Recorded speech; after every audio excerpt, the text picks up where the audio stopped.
Saudara sekalian, jumpa kembali dalam Renungan Harian GKI Kebon Jati bersama saya, Pendeta Yoce Handrikaru. Saudara sekalian, tema renungan kita hari ini adalah jawaban Tuhan di saat aku lemah. Bagian firman Tuhan yang mendasari renungan kita diambil dari surat 1 Petrus pasal 5 ayat 6 dan 7 yang berkata demikian.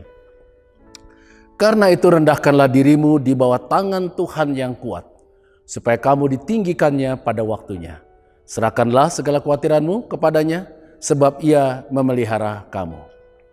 Saudara sekalian, ada saatnya dalam hidup ini kita merasa tidak berdaya, di mana iman kita kepada Tuhan seakan sirna, dan kita kehilangan semangat hidup kita.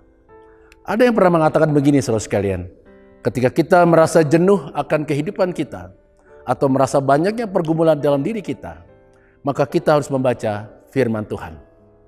Ketika kita merasa jenuh akan kehidupan yang kita jalani atau merasa sumpek dengan kehidupan kita karena berbagai pergumulan yang kita hadapi, yang ada dalam diri kita, maka itu adalah saat yang tepat bagi kita untuk membaca firman Tuhan. Nah, saudara sekalian, sesungguhnya melalui firman Tuhan, kita mempunyai banyak jawaban positif atas semua persoalan yang kita hadapi. Saat kita berkata, hidupku tak berarti, tak seorang pun yang memperhatikanku, Tuhan menjawab, engkau berharga di mataku. Yesaya 43 ayat yang keempat. Saat kita berkata, aku lelah Tuhan dengan kehidupanku, Tuhan menjawab, aku akan memberikan kelegaan kepadamu. Matius 11 ayat 28 sampai dengan ayat yang ke-30.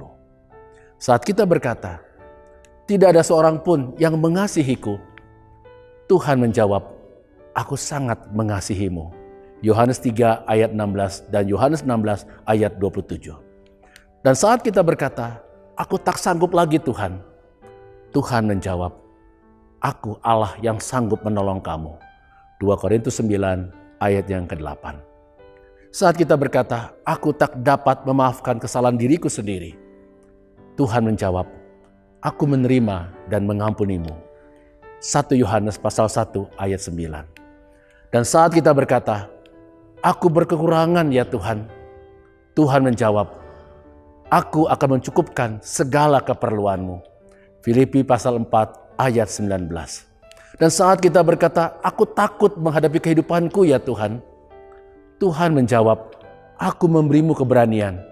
2 Timotius pasal 1 ayatnya yang ke-7. Nah, saudara sekalian, di dalam semua perkara kehidupan yang menurut kita akan berdampak negatif atas hidup kita, kita dapat melihat bagaimana Tuhan hadir dalam diri kita untuk menolong dan memampukan kita untuk mengatasinya. Tuhan berjanji berjalan di depan kita, Tuhan berjanji menuntun kita, membimbing kita, berjalan bersama kita. Artinya Tuhan tidak membiarkan kita berjalan sendirian. Yang perlu ada dalam diri kita adalah mengingat apa yang dikatakan dalam surat 1 Petrus pasal 5 ayat 6 dan 7 yang mendasari renungan kita hari ini. Yaitu kita percaya akan kehadiran dan pertolongan Tuhan. Kita bawa segala pergumulan kita pada Tuhan. Maka Tuhan yang adalah Allah yang setia akan menolong kita. Nah, saudara sekalian, mari kita arahkan hati kita, hidup kita kepada Tuhan. Peganglah janjinya, karena Dia Allah yang setia pada janjinya untuk menolong kita. Kesetiaan Tuhan nyata bagi setiap orang yang percaya dan setia kepadanya. Tuhan memberkati kita semua. Amin.